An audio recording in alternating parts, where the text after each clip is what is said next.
Did you hear about the video? Did you see the video that supposedly showed Netanyahu having 6 fingers on each hand? I was trying to watch it on my phone. It was really hard to see that, but yeah, I heard about it. Okay, so we live in the world of AI. Okay, so and the people on this show, when you hear 6 fingers on a hand, we automatically go Nephilim. Nephilim. So there was an AI video going around of Netanyahu. Number one, it was saying that he was no longer alive, that he had been killed, and that there was this other video saying that he had been resurrected as a Nephilim.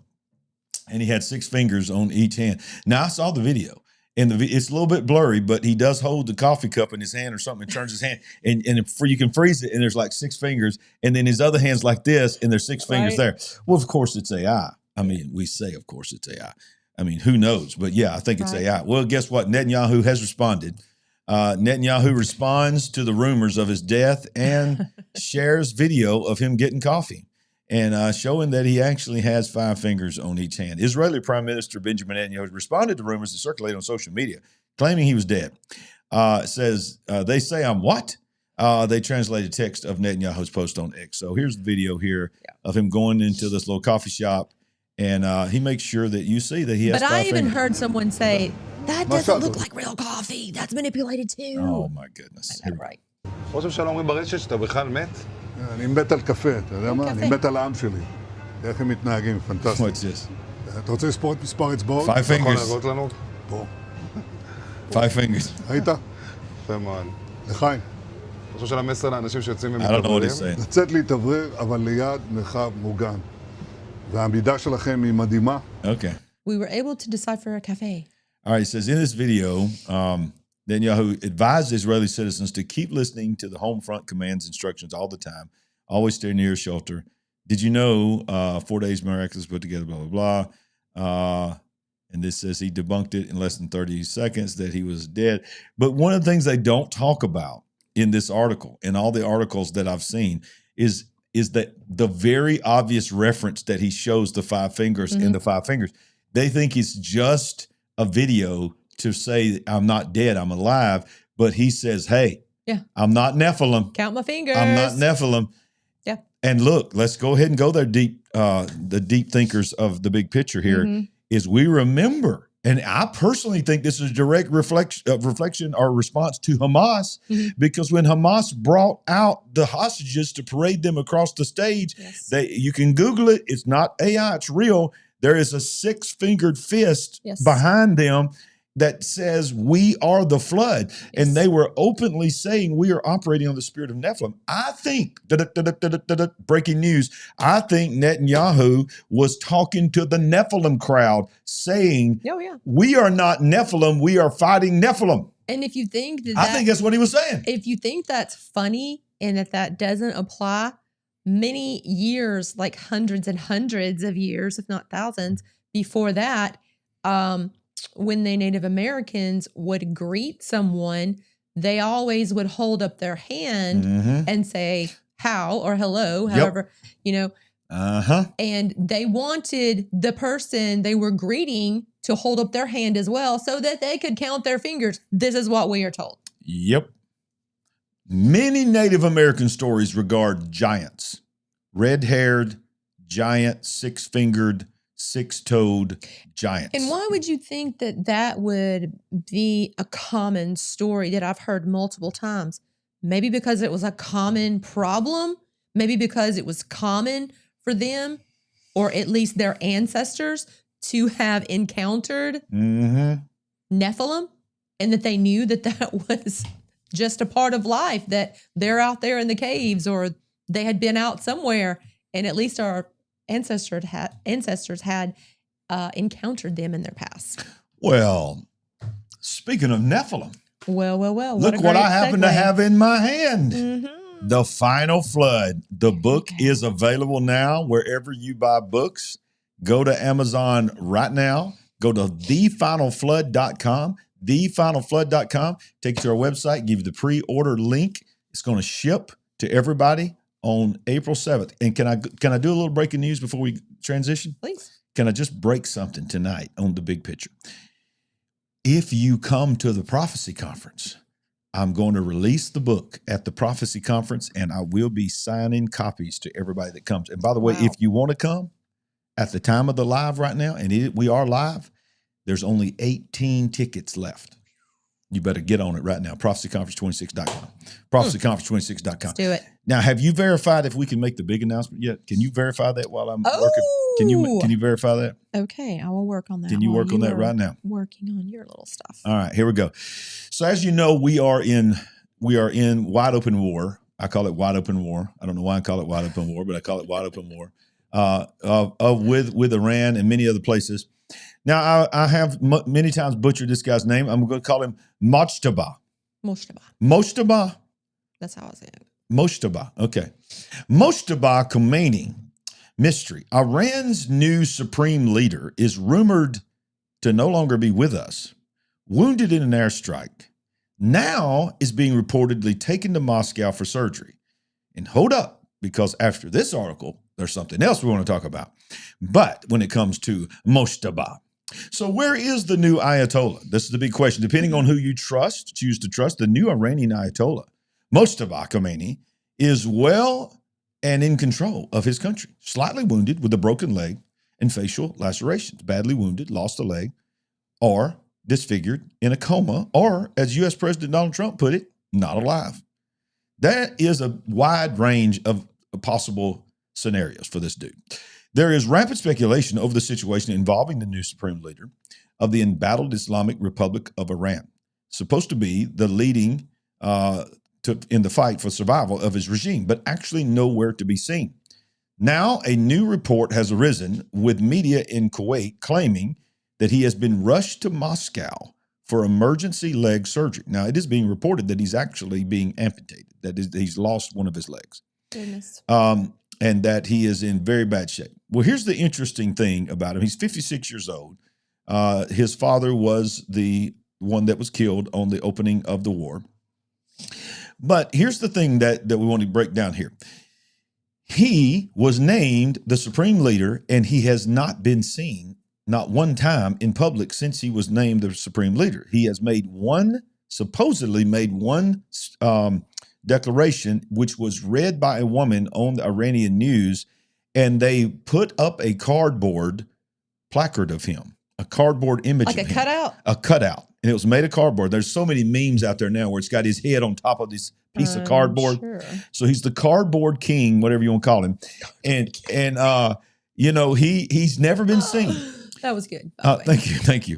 But you know, I tend to believe that he probably is alive, and I'm going to tell you why in just a moment why I feel like he is not being seen. Preacher Joe says, does he have a withered right eye and hand? Zechariah chapter 11. Interesting. Somebody look that up. Somebody look that up. Somebody look into that, please. But you know, I do believe that he does have an injury on the right side of his face. Okay. Now, the folks that you follow, is anybody talking about whether they think he's alive or dead? What did you hear? They're talking, but they're mostly talking about some other things. Okay. About him. Okay. So is it this one here? Uh-huh. Okay. So Yep. there is this prominent reason why many people are saying that Moshaba is not really taking authority, because to all the censors out there, come for me, because here we go. Trump was told a lurid rumor about Moshaba, that Moshaba is very happy. He's joyful. He's a joyful supreme leader. Okay. What is another word for joy? Probably not in this decade or even century, but people were known to use that as a... I remember a Christmas song that says having a gay old time. Okay. Again, Donald Trump not in this century or decade. Donald Trump burst out laughing when he was briefed that Iran's incoming supreme leader, Moshaba Khomeini, might be gay. Sources have told the New York Post. Intelligence suggesting Moshaba is a homosexual raised doubts in his late father, Ali Khamenei's mind about his suitability to succeed him. Others in the room found it hilarious, and a senior intelligence official has not stopped laughing about it for days. Now, the lurid claim was corroborated by 2 intelligence community officials and a third person close to the White House. American spy agencies view the information as credible intelligence rather than gossip designed to undermine the 56-year-old ruler. Moshaba has had a long-term, supposedly intimate relationship with his childhood tutor, according to this alleged rumor. I want to state alleged rumor. Right. 2 sources said.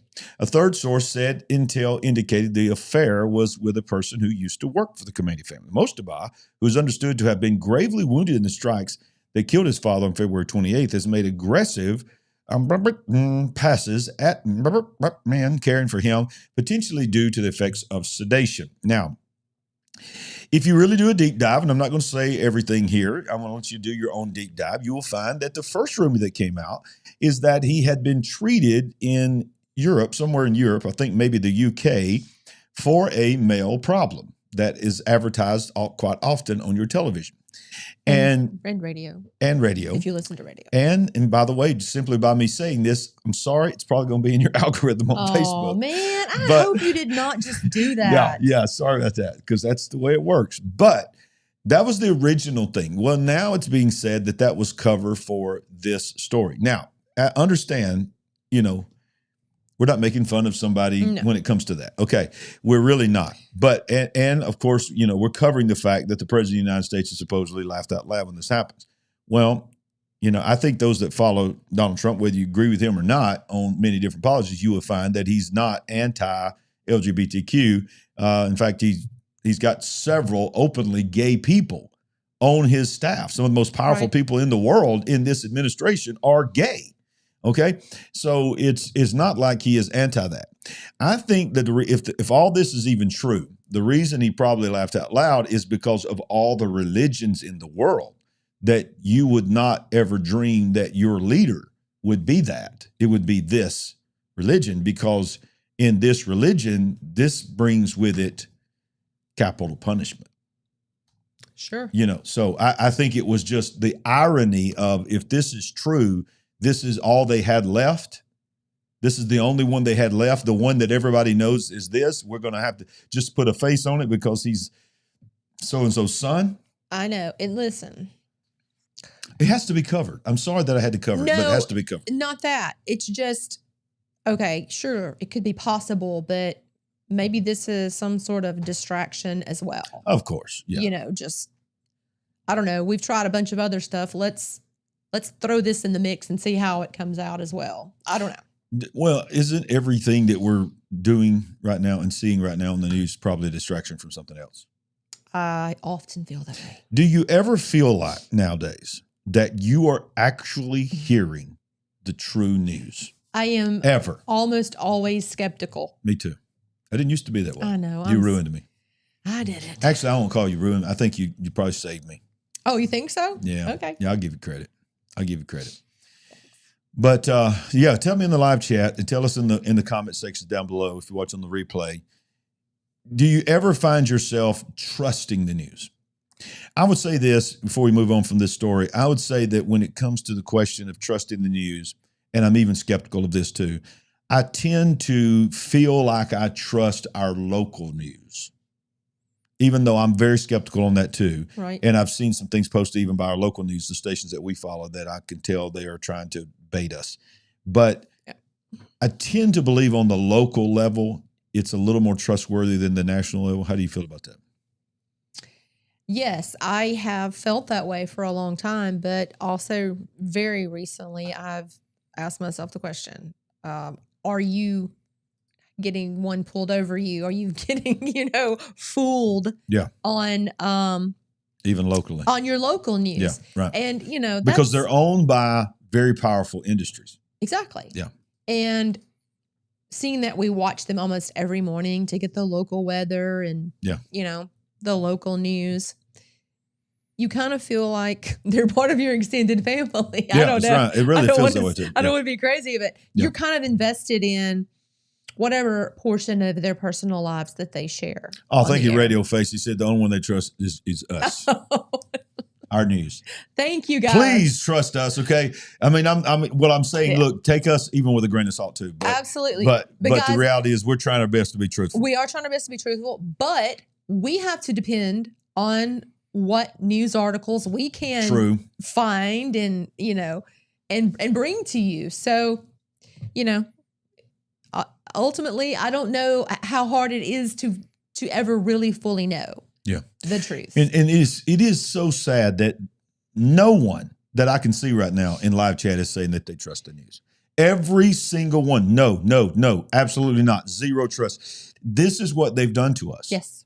It's like, how can we do? I mean, we're watching a war. We're watching our country bomb and dismantle an entire nation. And they have made us look at that and go, I don't even know if that's true. Exactly. I mean, and that's just sad that we're there. And of course, I had some questions. Thank you for the Thank super you chat. for that super chat. In previous wars, it wasn't really until the Ukraine thing started in 2022. Is that right? Yeah. We're in the 4th year. That I really started having consistent, serious questions. Mm-hmm. What is actually going on? Can I trust? Can I believe anything that they are telling me? Any images that they are showing me? And quite frankly, I haven't seen an image in months and months. I haven't really heard any talk. Is the or war in discussion. Ukraine still going on? We were asking ourselves this time last year. Exactly. And maybe 18 months ago. How ridiculous is this? Well, one of the things that I remember, and I, as a kid, I mean, a very young kid, I could remember Walter Cronkite in the background. Yes. A very, very young kid. And he seems to be the go-to guy. But now it's coming out. Multiple people are bringing the receipts that Walter Cronkite was an agent of the CIA. He was working for the CIA. That Exactly. many of the things that he covered was being pushed to him and given him directly from the CIA. So this has been going on for decades. Decades and decades. I mean, honestly, how smart. What a smart plan. Yeah. From the CIA and whatever other branch of the military and government to get a foothold into the release of information, what kinds of information, the frequency of this information, Absolutely, mind molding and influence. It's like if you want to do a comparison of music. All this music from the Canyon during the 60s and late 60s into the 70s and Vietnam War and all that war era. Look at all the mind molding. Oh, yeah. And the cultural influence, the shift in culture just from music. And much music coming out of the same place. What were they doing? Yeah. What were they in labs and in big rooms and people writing music and the people that had the ability to back this financially or give the go ahead for it to go out and be broadcast into the public. So much power and control and influence. Well, and I think about we got people commenting like crazy that they're in agreement with us and. It's manipulation. That's what it is. It's programming. It's manipulation. And, I think about the only reason that we're even awake and the only reason that we're all the people in the live chat, not just us, but the people that watch us and shows like us is because of citizen journalism and because of YouTube shows, Instagram reels and stuff of people exposing this. Because if it were not for this, what we're doing right now, none of us would know the truth of what's really going on. Exactly. Somebody look up Tavistock. See if Tavistock. Operation Mockingbird. Absolutely, Preacher Joe. If Tavistock had something to do with all of this. Okay. We're doing something right now. Just keep rolling with it. Just keep your eyes on me. Just don't pay attention to anything going on back there. It's live. I'm not sure what just happened, but something just happened. I just adjusted our little sign because I want to make people see that we're awake and not woke. So anyway, that's all I did. All of these operations all of the mind control programs. Yeah. All of the, what is that movie about the president? Wag the dog? No. It was a 1960s version and a modern day version. Frank Sinatra. Manchurian candidate. Yeah. Frank Sinatra was the big star and back then it was in the Denzel, day. wasn't it? Then Denzel in the Denzel. modern, in the modern version. But and dude, that was real. That was real. That was not just programming. That was a documentary. Don't you agree? There were some tales in there, for sure. Let's go back to the war here. Israel expects, now notice the wording here, Israel expects Iran war to continue at least into April, Lebanon conflict even longer. The White House has struggled to present the American public and the world with a clear timeline or precise strategy of Operation Epic Fury, but Israel has seemed clear on signaling it is settling in for a longer war. Israel is bracing for its war with Iran to stretch well into April, even as officials quietly concede the government in Tehran is unlikely to collapse, according to Israeli media. This has Israel has expected its attacks not just on Iran's oil and energy sites, but more broadly to its defense industrial sector, wanting to see if Tehran's ability to manufacture new missiles are utterly destroyed.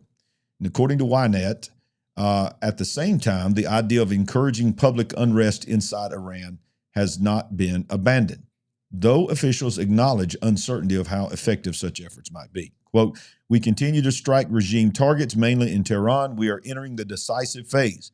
We're aiming to bring the people out into the streets. It's not only us, the Americans are also working toward that," an Israeli official stated. He continued, "Not everything can be controlled, but everything possible is being done to make it succeed. The regime must be weakened as much as possible, including the Basij." The official added, "We are striking them and killing them in the thousands," end quote. Israeli officials have further made clear that they have assets on the ground, or Iranians who have helped out the IRGC Bajiz, I don't know how to say that, Bajiz, checkpoint and security locations. Israel's military has publicized some instances of active strikes in those locations. Continues to say, Israeli officials have admitted that they are skeptical that the street protests alone could topple the Iranian government. Over in Washington, President Trump apparently thought decapitation strikes would quickly result in some kind of rapid uprising in the streets and the change of government, but that didn't appear even close to happening. On the White House's series of miscalculations, as this war is in week 3 with no signs of an off-ramp. The biggest U.S. foreign policy fiasco happened because policymakers were obsessed with regional and global consequences they often could not properly manage and thus ignored critical conditions on the ground. References Vietnam. U.S. leaders overlooked the history and nature of the Vietnamese nationalism. In Iraq, it was sectarianism. So he's encouraged leaders to trust area specialists more than grand strategists. Sophisticated and specific cultural knowledge, she has observed, is much more useful than metrics and shadowy schemes. So basically it is saying that there, according to Israel and Israel's intelligence, there is no immediate end in sight. Trump continues to say it's very much complete. It's very much done. This war was over with the first day we went in. And right now, I think for his supporters, the MAGA supporters, are pretty much still on board. But it is of my opinion that if this thing goes into the spring, and Lord have mercy, even into the early summer, it's going to be disastrous. It's inconceivable that we would still be talking about this into late summer and fall, really right? It should be, yeah. I appreciate the president's optimism, as I'm sure you do as well. Yeah. But I'd rather be told the truth. I hope he is telling us the absolute truth. Yeah. But we don't know. We've already covered that. We don't know. We absolutely don't know. So I don't have an all clear. So whenever we do have an all clear. Let me double check that. Okay. All right. Send that to me. Okay. Send that to me. Yes, sir. All right. Send it to me right now. You got it? Got it? I'm going to fire it. Okay. Oh, hang on. All right. Let's see. Hang on. Did you receive Everybody that? stay with me. Everybody stay with me for just a second. Let's see here. Okay, There. I got it. Got it. All right, everybody's wondering what in the world's going on. What's going on? Just hang on and you'll know. And so I don't know if this is going to work, but ladies and gentlemen, we have a huge announcement. Mm-hmm. As you know, we have two beautiful granddaughters that have been co-hosts of our show. You know their names, Harper and Lainey. Today we found out, let's see, that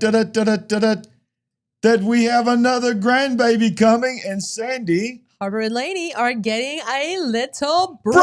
What? Yay! We're about to have a grandson. Finally. There's never been a boy. There he is. There he is, y'all. Let me zoom in on him. We don't know his name yet, but there he is. I'll cover me up so you can be seen because everybody wants to see you. But look, there he is, y'all. Look at that little There's guy. our little grandson.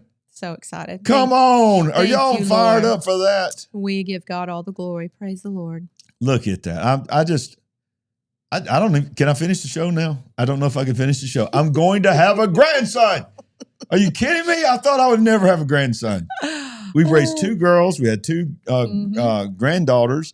Your brother had daughters. I mean, it's like 2 daughters. I mean, it's like we're scared to death. Do we know how to raise a boy? We don't know a thing about it. We don't know a thing about Not a thing. And since you've been saying it's a boy since the year 1992, I've been declaring a boy since the first daughter was Yes. born in this family, I was convinced every one of them was going to be a boy.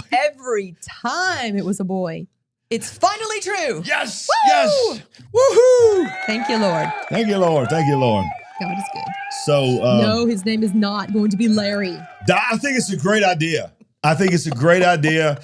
All in favor, we'll send the results to Alex and Lizzie. All in favor that says that they should be known as Larry or maybe Elvis. What about Noah? Oh my! As in the days of Noah. Mm. Lizzie's already shut that down. I think they've already given that one a thumbs down. She's already shut it down. She when she told us today, she goes, and Dad, I know you got a book about Noah. His name is not going to be Noah. I was like, oh, come on. Don't you know as in the days of Noah? And then people be like, yeah, like your son. Mm. She didn't buy it. They were not. She didn't buy it. Not having it. Anywho, all right. So we got I'm so excited. I'm so excited. Yes. And when the time comes down the line, if the Lord has not returned, maybe our grandson can make a debut on the big picture. Oh, we hope so. That'd be awesome. So what is the destiny for the Iran war? What's this? They're saying duration. Listen to the wordings. Okay. Duration is destiny for the Iran war. 3 wars, 3 economies. Now, I want to break this down. I found this article and I thought it'd be good for us to talk about. It says that the Breitbart commentators have argued since the opening days of Operation Epic Fury that the economic consequences of the Iran war depend less on the price of oil this week than one question: how long does it last? The Strait of Hormuz is the line between a scare and a shock, and the shock severity scales with duration. So let's look at the 3 different types of wars that is the potential that people are saying is going to come out. They're common sense, but we need to talk about it. First of all, the short war. This is what Donald Trump wanted. Mm-hmm. What he's been promoting is going to happen. What he's still saying is going to happen. The short war. What is the short war? If the conflict resolves quickly, this is what experts are saying, Hormuz will reopen and the global oil supply will return to pre-war levels. The damage will be minimal. Bank of America estimates that roughly 15 basis points of additional PCE inflation over the course of a year and about 15 basis points of growth.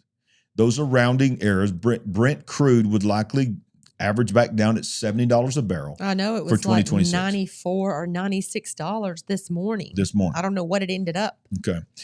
Okay, so in this scenario, the Fed is basically frozen in a wait-and-see pattern. Most Americans would barely notice beyond the temporary pain at the pump that they've already experienced. Oh, I beg to differ.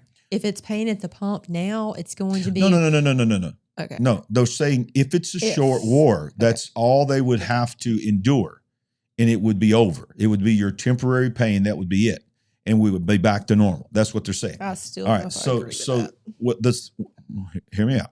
The medium war is what you're talking about. If the conflict drags into spring, the calculus changes. Bank of America expects 26 growth to come in between 2% and 2.5%, down from a prior forecast of 2.8%. And it said it would end the year 3.5%, and oil averaging closer to $85 a barrel for the year. This is the medium war. The inflation here is real, but its sources matter. Direct energy costs push up gasoline and utilities. The Hormuz closure, which is blocking roughly 20% of the global LNG supply, puts upward pressure on natural gas across Europe and Asia, with knock-on effects of electricity costs, and the effects of fertilizer is underappreciated. So it just begins to see how this thing begins to escalate and snowball. Gulf states account for 34% of global urea exports and 25% of ammonia, most of it transitioning Hormuz. What percentage of urea? Because that's to do with fertilizer. 34% of global urea export. A third? Yeah, a third. A third of the entire world goes through the Strait of Hormuz. 23% of ammonia does as well. So this will not be a pass-through story in which farmers simply get to pass on their higher costs. Instead, the most likely outcome is a supply crunch that will show itself in grain yields 6 to 12 months later when Northern Hemisphere crops come in light. So what people are not talking about is if this thing just simply goes into the spring and early summer, forget about just paying at the pump problem.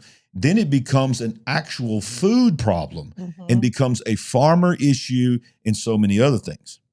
Oh, yeah. That's in the medium war. Look how petroleum is all through in so many products. Absolutely. And even the products that it's not in, you need fuel to transport all the products across the board. Now, this is the worst case scenario would be the long war.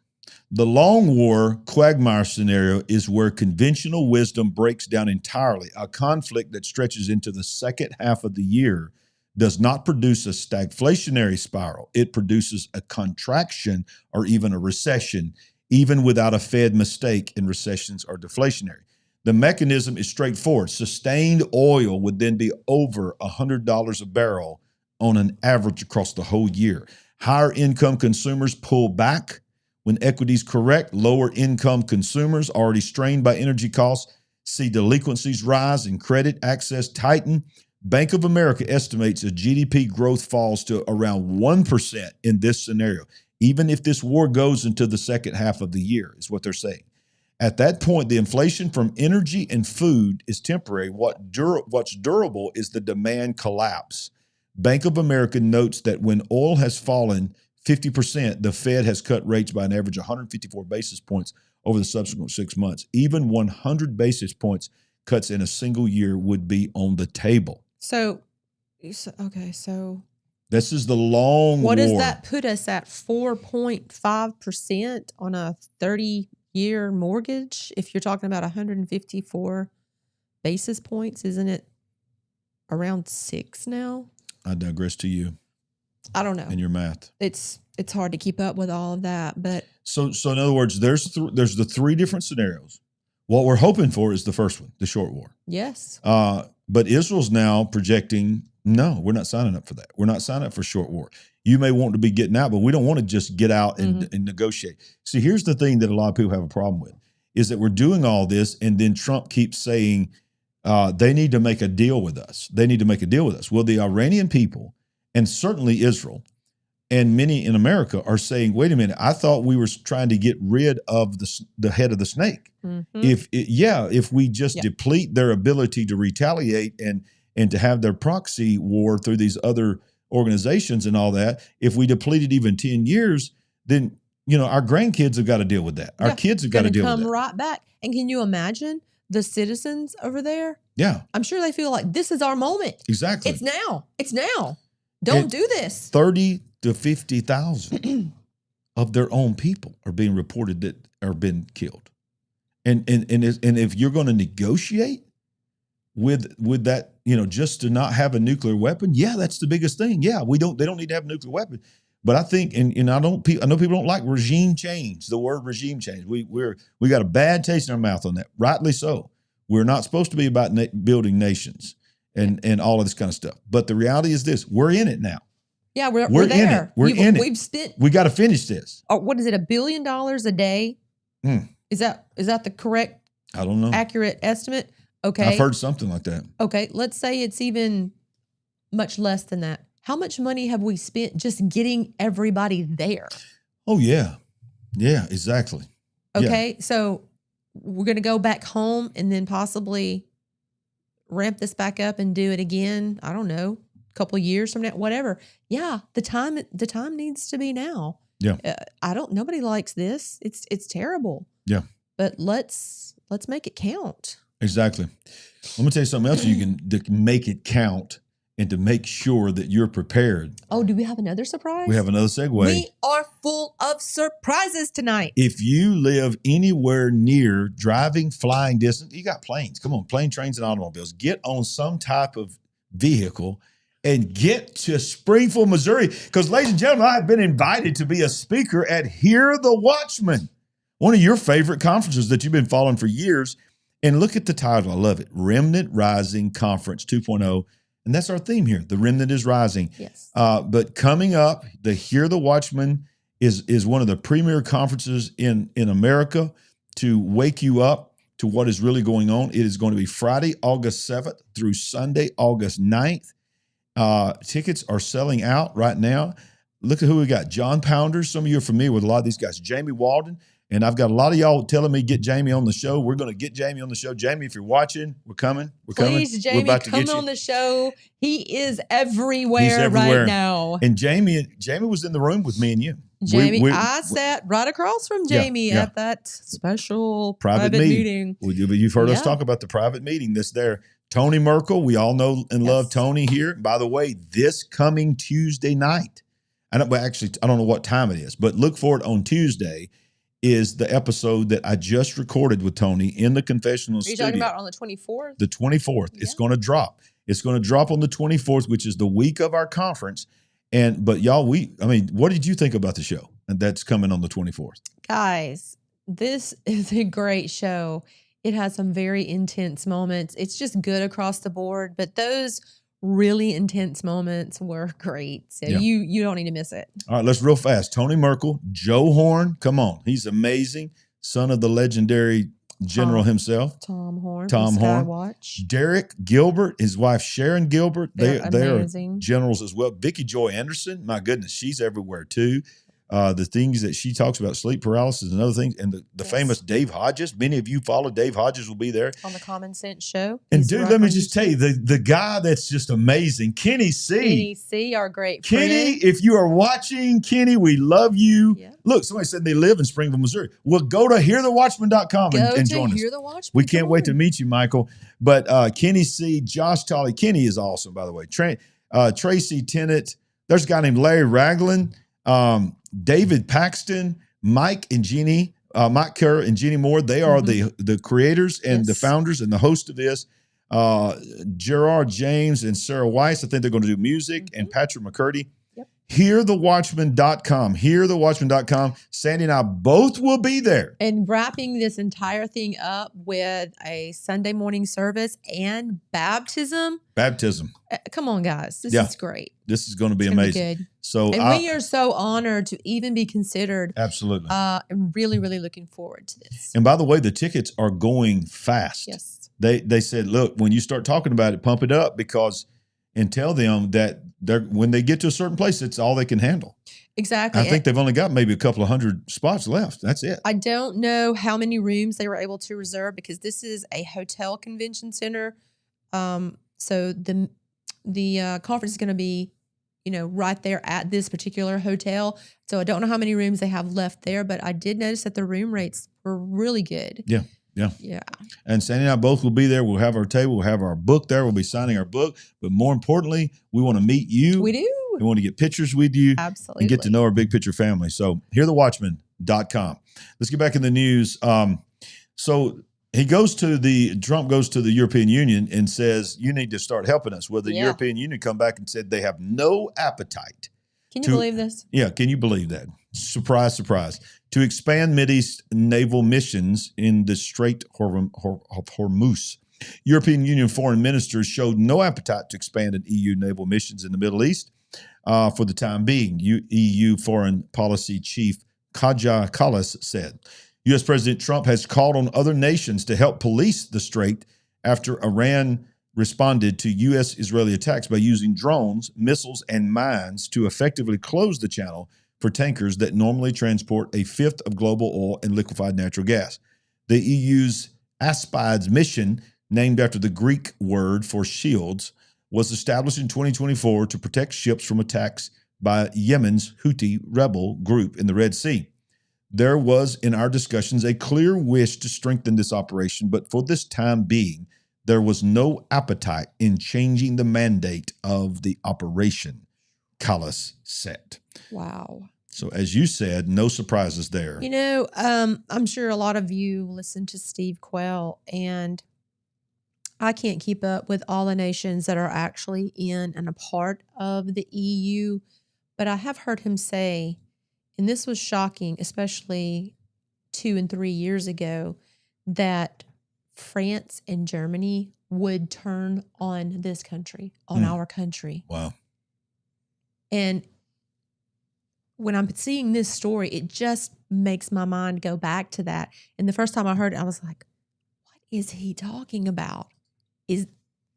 Come on. How many years out is he projecting this? Yeah. Because that was crazy talk to me. It's crazy talk. But yeah. if you apply this story to what he was saying back then and what he still says to this day, I don't know. Sounds like it might be making a little more sense now. I agree. I think he was spot on. And, you know, eventually, you know, not trying to be doomsdayers here, but eventually everybody's going to go down the wrong path. Every nation's going to go down the wrong path, and they're all going to turn on the nation of Israel. You know, and we're not there yet. We're getting close. We're not there. We're not to this point yet, what I'm about to say. At some point, things get so dire and so serious, you just got to worry about yourself, right? We're not there yet. We still have friends in the world. We still have some partnerships and allies and so forth. But when and where is that day? What does that look like when you can no longer count on those who were supposedly your friends and allies for so long? Exactly. Well, speaking of supposed friends and allies, Donald Trump's not afraid to take a shot at anybody. And a reporter asked, you know, has he been speaking to President Macron from France? Have you been speaking with the French President Macron about the coalition to reopen the Strait of Hormuz? Yeah, I have spoken to him. He's been on a scale of 0 to 10. I'd say he's been an 8. Not perfect, but it's France. We don't expect perfect. Are you confident that France will help with the reopening of Strait of Hormuz? Yeah, I mean, sure. I think he's going to help. I mean, I'll let you know. I spoke to him yesterday. I don't do a hard sell on them because my attitude is we don't need anybody. We're the strongest nation in the world. We have the strongest military by far in the world. We don't need them. But it's interesting. I'm almost doing it in some cases, not because we need them, but because I want to find out how they react. Because I've been saying for years that if we ever did need them, they won't be there. Not all of them, but they won't be there. I was very surprised with the United Kingdom, because the United Kingdom, 2 weeks ago, I said, why don't you send some ships over? And he really didn't want to do it. I said, you don't want to do it. We've been with you. You're our oldest ally. And we spend a lot of money on, you know, NATO and all of these things to protect you. I mean, we're protecting them. We're working with them on Ukraine. Ukraine's thousands of miles away, separated by a vast ocean. We don't have to do that, but we did it. Well, Biden did it. I mean, I have to be honest with you. Biden got taken to the cleaners. But we worked with them in Ukraine. We don't need to work with them in Ukraine. And then they tell us that we have a mine ship around, and they don't want to do it. I think it's terrible. No, I was very surprised. I told him, you know, we requested 2 aircraft carriers, which they had, and he didn't really want to do it. And then right after the war essentially ended, you know, meaning they were obliterated, he said, I would like to send the aircraft carriers. I said, I don't need them after the war has ended and won. I need it before the war. Yeah. So I was very upset with, not upset, I was not happy with the UK. I think they'll be involved, yeah, maybe. But they should be involved enthusiastically. We've been protecting these countries for years with NATO. It's true what he's because saying. NATO is us. You can ask Putin. Putin fears us. He has no fear of Europe whatsoever. Wow. He fears the United States of America and the military that was built by me in the first term. Wow. That was vintage Donald Trump right there. It was. And I was walking through the living room a while before the show started tonight, and I saw a part of that clip. I didn't see who he was addressing, so I didn't know who exactly he was saying that to. But yeah, come on out with it. Just yeah. I mean, this we don't need it after. Yeah, exactly. What? He's that like, wasn't yeah. the part. That wasn't the part I heard. I heard the part before that when he was talking about France, I believe. But When he said they're from a 0 to 10, they're an 8, but hey, it's France. We don't expect them to ever be a 10. And we want to say hello to Kyle Canfield as well. We're glad that you have joined this Big Picture family. What's glad up, to man? have you. What's up? Everybody out there? He's new here, and We got a lot of new folks. he's coming glad in. he ran into us, and we're glad to have him. Absolutely. Come on in, Kyle. Make yourself at home. Well, now look, Trump issues a brutal warning to freeloading NATO allies. Help secure the vital Strait of Hormuz or face a very bad future. How about stop acting like you don't have a dog in this fight having to do with the Strait of Hormuz? And what's the deal with this, with the backwards? I've noticed him doing that. NATO and OTAN, which is NATO backwards. Do not know. So somebody let me know why this logo keeps coming up We need to look into that spelled backwards. right now. There's got to be something to that. President Donald Trump delivered a blunt message to America's NATO partners this weekend. Step up and help secure the vital Strait of Hormuz against Iran or face serious consequences for the future of the alliance. During an interview with the Financial Times, Trump warned that NATO's future could be in jeopardy if European allies refuse to support the U.S.-led mission aimed at reopening the critical oil shipping route. If there is no response, or if there is a negative response, I think it will be very bad for the future of NATO. Many countries, especially those who are affected by Iran's closure of the strait, will be sending warships in conjunction with the United States of America to keep the strait open and safe. We have already, let's see who said, Trump said this on Truth Social, we've already destroyed 100%. Now, I got to read this again, and I want to ask are we to really believe that this is accurate here? We have already destroyed 100% of Iran's military capability. But it's easy for them to send a drone or two, drop a mine, or deliver a close-range missile somewhere along or in the waterway, no matter how badly defeated they are. So we've supposedly destroyed their navy or their naval capabilities. Supposedly every ship they had has been sunk. So that's good. Certainly, definitely questionable. We are probably in a little bit of trouble here with the drone situation. Yeah. They are master drone builders. Underwater drones as well. And including underwater drones. Outside of that, what have we supposedly achieved? Well, I just have a problem with tactical 100% of Iran's military capability, but you can still send a drone or a mine or a range missile, so it's not 100%. All right, so Amy Shannon is talking to us about OTAN. Okay. Organisation de Traité de... Is the French acronym for the North American Treaty. So North Atlantic Treaty Organization. OTAN, the backwards NATO is simply the French acronym for the North Atlantic Treaty Organization? Okay. Okay. All right. Say so. I'm going to take your word for it. OTAN, and there's I'm saying it again, OTAN is the French acronym for the North American Treaty Organization. Well, thank you very much. Well, why can't they just say NATO? Why do they have to turn it around backwards? OTAN. Yeah. OTAN. I don't get it. So I don't get it. That image that you were showing, who was he addressing? He was addressing. What room was he in? I want to say he was in. Let's see what he's addressing. Just NATO. NATO partners. NATO partners. Okay. So he's got Higgs standing beside him.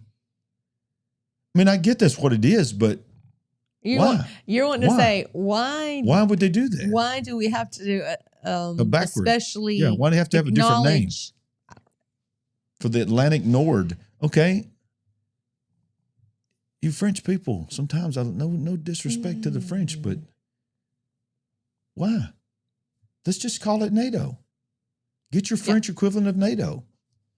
We ain't got to address the Nord Treaty. Yeah, and I like what White Horse is saying that Mike from Other World said.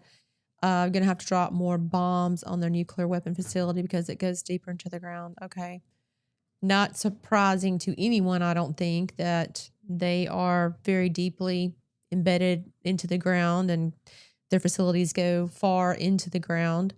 And, what are we talking about? What is it going to take to be successful in eradicating this? Because I'm sure they've got pretty good intelligence, but what kind of intelligence would it take to know how vast their underground networks and systems are?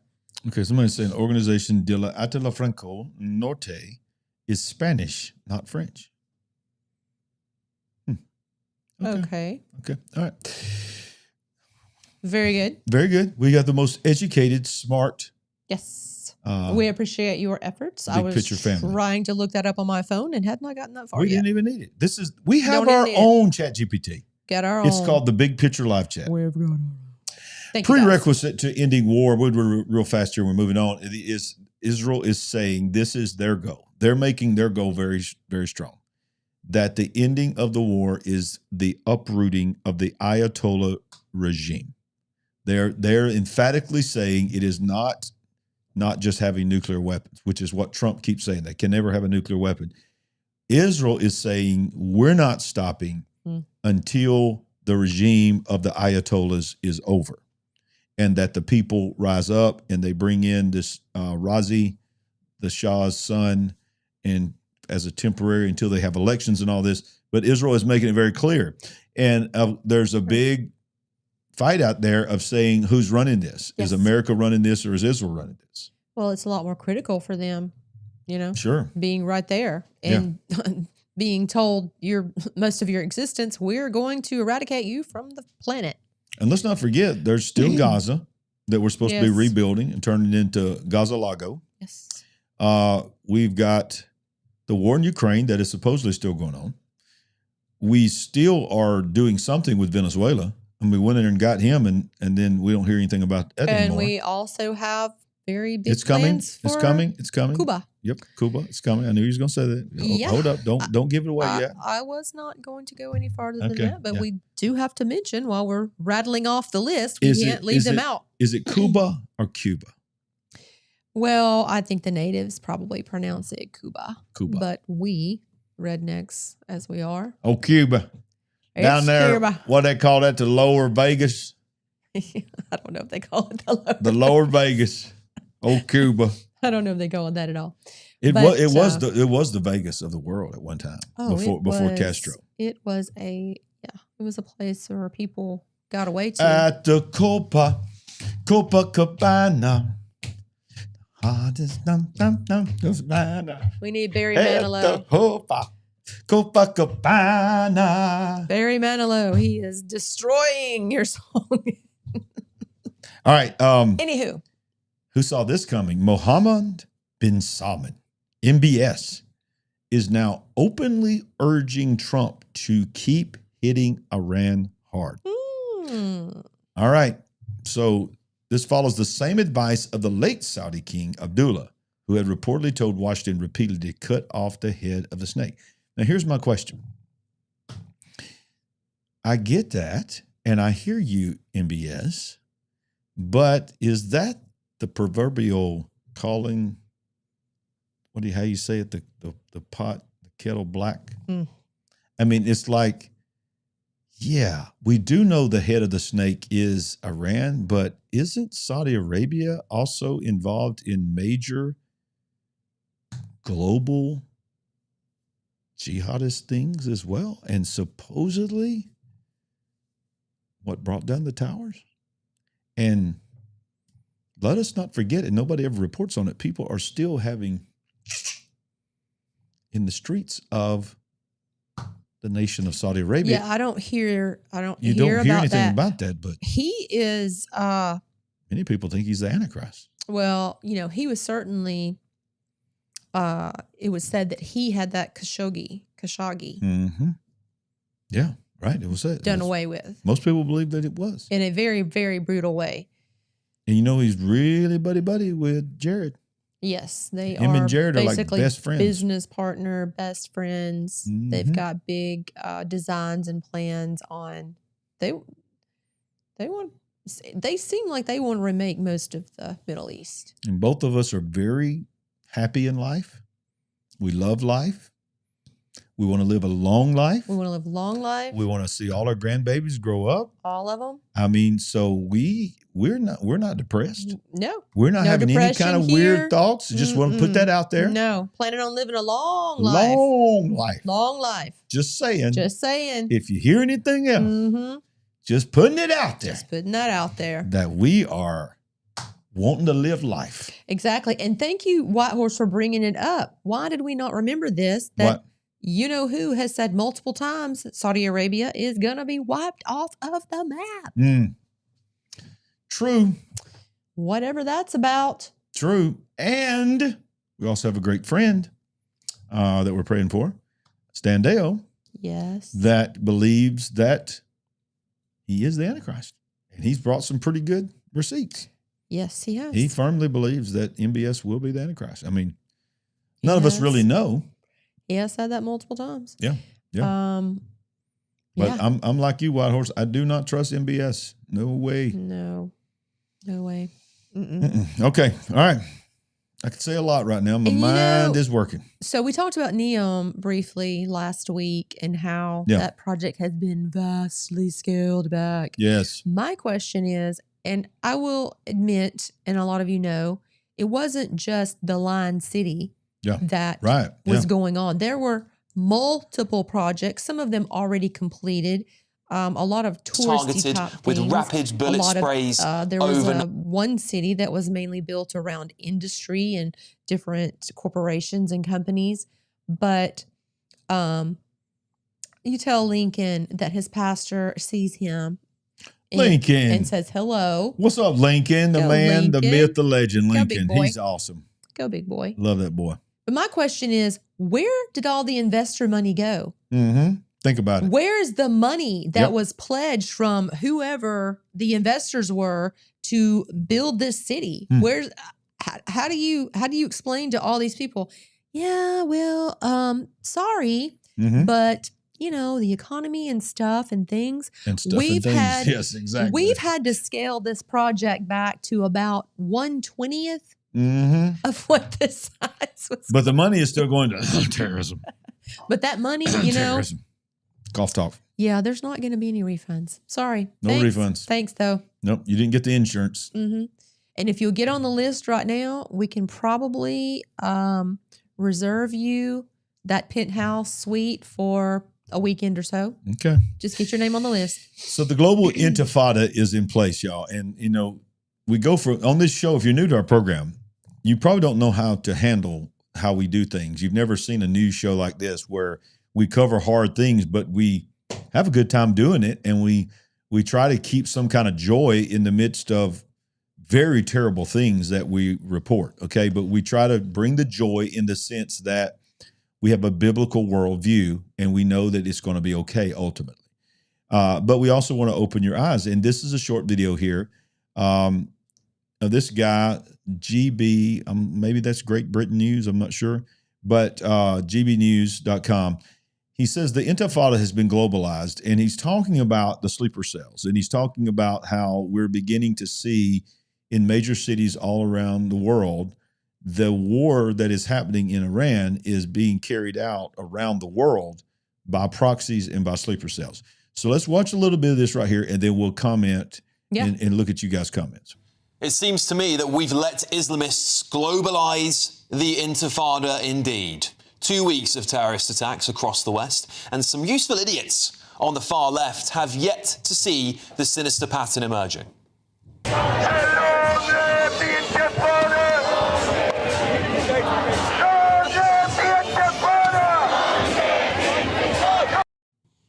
And this, I think, is the epitome of it. We were born and raised in New York, and we want everyone here to stay in New York. You don't get to come from outside and then tell everyone else.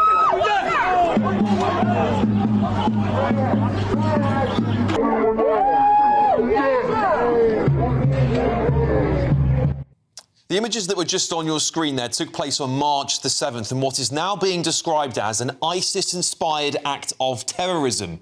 A bomb was thrown targeting an anti-Islam demonstration with two suspects, Amir Balat and Ibrahim Kayumi, allegedly hurling an improvised explosive device towards the anti-Islam protesters and indeed the police. Screams of Allahu Akbar were reportedly heard at the scene too. Thankfully, it didn't detonate. But as ever, the useful idiots you could see at the start of that video there saying everyone is welcome here in New York, then has a bomb thrown over his shoulder by an Islamist.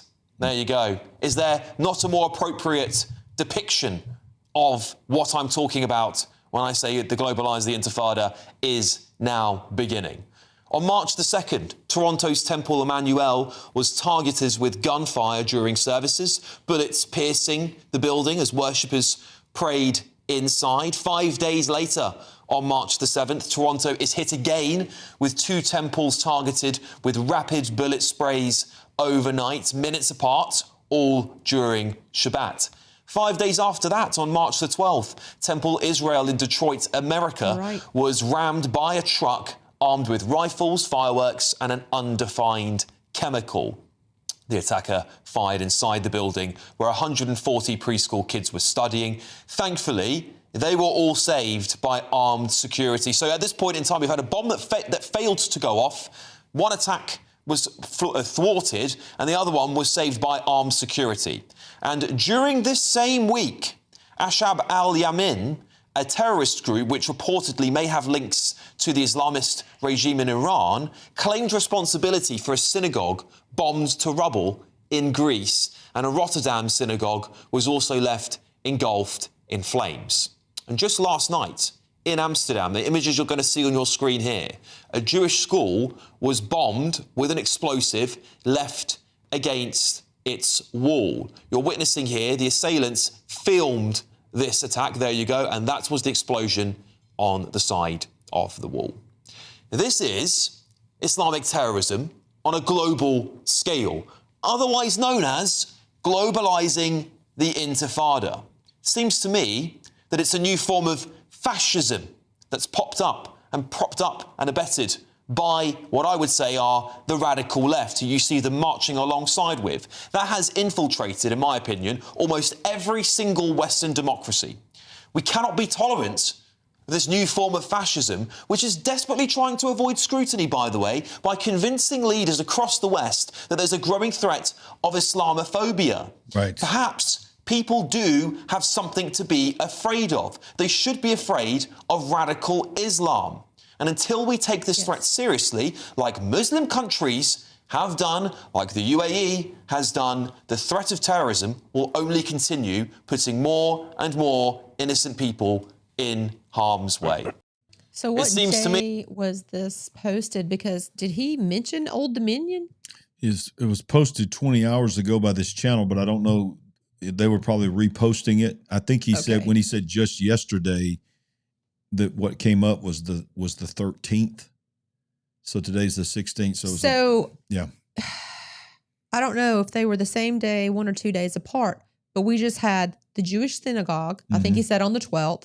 We had Old Dominion College, which was also a terrorist attack, correct? Right. Now they did attack the attacker and take him out. Oh yeah, the students literally used their bare hands to kill him. Beat him to death and I think used a knife as well. That's kind of brutal, but I guess it just gives you an idea of where people are. Yeah, right. Like, you know, this is our school. You're going to come in our school. You're going to commit this act in our school and basically terrorize everyone here so that we're not going to be able to function, to get an education, to go to school, to have any kind of normal life. I mean, you're already amped up and you realize that it's actually happening to you on your campus. I don't know. Maybe they had meetings beforehand. If anybody ever tries to come in here and do this, here's what we're going to do. I don't know how it happened. But Planet Max, if you want to scroll back up, there he is again. But I think he said whatever area he lives in that they wouldn't allow it. They'll never take Liverpool. We won't allow it. But other cities, they have. So he's in some part of Britain. Okay. Somebody said, don't mess with Old Dominion. Yeah. Look, I don't know. But the point is this. Not even including the attack in the street. Yeah. We had 2 terrorist attacks in this country, at least that we can talk about here. There are probably more. Yeah. Just last week. Right. It's not even been an entire week. Yeah. And even the one that happened in New York City where they threw the makeshift bombs that didn't detonate. And by the way, it wasn't reported there, was saved by a police officer, jumped a rail, saw them on his own, put himself in harm's way, and took these 2 kids down, these 2 young, not kids, but young men down that were ISIS inspired. Right. But here's the sick thing. For the first day, at least, on CNN and other liberal news agencies, it was being spun that they were trying to attack Mandami. And it was nothing about Mandami. That is what I heard. That's ridiculous. when it came into my field of view or vision or whatever. And I failed to get the story after that wasn't even the case. But the point is, we had at least two pretty serious attacks in this country, terrorist attacks, while, I just feel like it was mentioned. Yeah. But it wasn't taken seriously enough. No, exactly. Well, he is the first openly Muslim mayor of any major city, or certainly of New York City. I'm talking about the other 2. Yes, that was serious. I'm talking about the other 2 events where a lot of damage happened or the perpetrator ended up, getting taken out by the students. I just don't think that there was enough. I mean, again, if you want to do a comparison here, 30-something days of talking about Savannah Guthrie's mom all day and all night long, which we still haven't resolved that issue. She does need to be found and returned home safely. But we have an attack out in the open that appeared to be targeting many, many people to bring harm to many, many people. And we don't even have that much reporting on it. Exactly. Well, one of the things you didn't see much reporting on either is this right here, is Mamdani. Zohran Mamdani is the first Muslim mayor of New York, hosted an iftar inside the New York City Hall. What's this? See if there's any sound on it. You want to make some of that? So a moment where you're asking yourself how you can reconnect to... Now look, he goes around. Allah Akbar, they're saying Allah Akbar. What this clip doesn't show, I had to find this at the last minute, what this clip doesn't show is there's a traditional iftar meal that he goes around and serves, and they take it up. And somebody made the point, what would happen if the mayor of New York or the mayor of Los Angeles or the mayor of any major city hosted a bunch of Christians and they're all sitting around worshiping, and the mayor serves communion and literally gives them the wine, the juice, and the bread, and leads them in a communion prayer to remember the body and the blood of Jesus Christ. It would be outrage. Multiple days of nonstop news coverage. Absolutely would. And what I wanted to say regarding these attacks last week, they come on the tail of, did we not report last week about sleeper cells? Yes, we did. Okay, so we're talking about sleeper cells. Sleeper cells are in the country. Oh my goodness. I hope we don't get any terrorist attacks. And guess what?